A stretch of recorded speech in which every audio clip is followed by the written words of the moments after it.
சிவாய நம. இங்கே பார்த்தீங்கன்னா சுவாமி சன்னதியில் பதஞ்சலி வியாக்கிரபாதரம் பூஜை பண்ணான்னு சொன்னேன். அதுக்கு உதாரணமாக அங்கே பதஞ்சலி வியாக்கிரபாதரம் அங்கே சுவாமியினுடைய வலது பக்கம் இடது பக்கம் பார்க்கலாம். எப்படி சிதம்பரத்தில் பார்க்கலாம், ஆதி சிதம்பரத்தில் சிவலிங்கம் இருக்கும், அது வலது பக்கம் பதஞ்சலி மகரிஷி, இடது பக்கம் வியாக்கிரபாதர் இருப்பார்.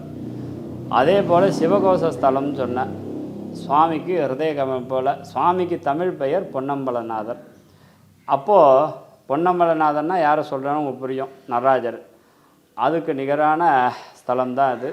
அதனால் இங்கே பதஞ்சலி வியாக்கிரபாதர் சுவாமிக்கு அருகாமையில் பார்க்கலாம்.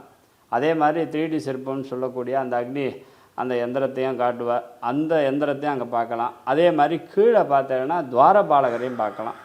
ஏன்னா துவாரபாலகர் சுவாமிக்கு ஏதுவாக நமக்கெல்லாம் ஆண்டவன் ஒருவன் தான் அப்படின்னு காட்டக்கூடியதான் அது, ஏக இறைவன் அப்படின்ட்டு காட்டுறது. அதே மாதிரி இங்கே இருப்பா.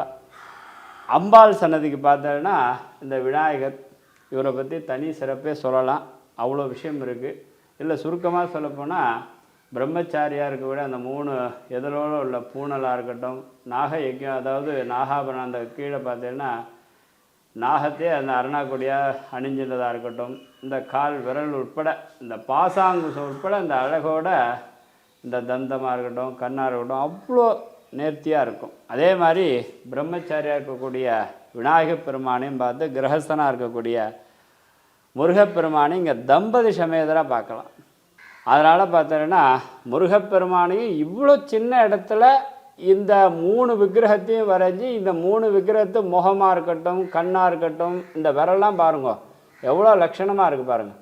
அந்த விரல்லாம் அதை பாசாங்குஷம்லாம் வச்சு, அதே மாதிரி அபயவரத ஹஸ்தங்கள்லாம் வச்சு இந்த முருகப்பெருமானுக்கு ரொம்ப அற்புதமாக, இதெல்லாம் சொல்லி அடங்காத பெருமை, நிறைய விஷயம் இருக்குது.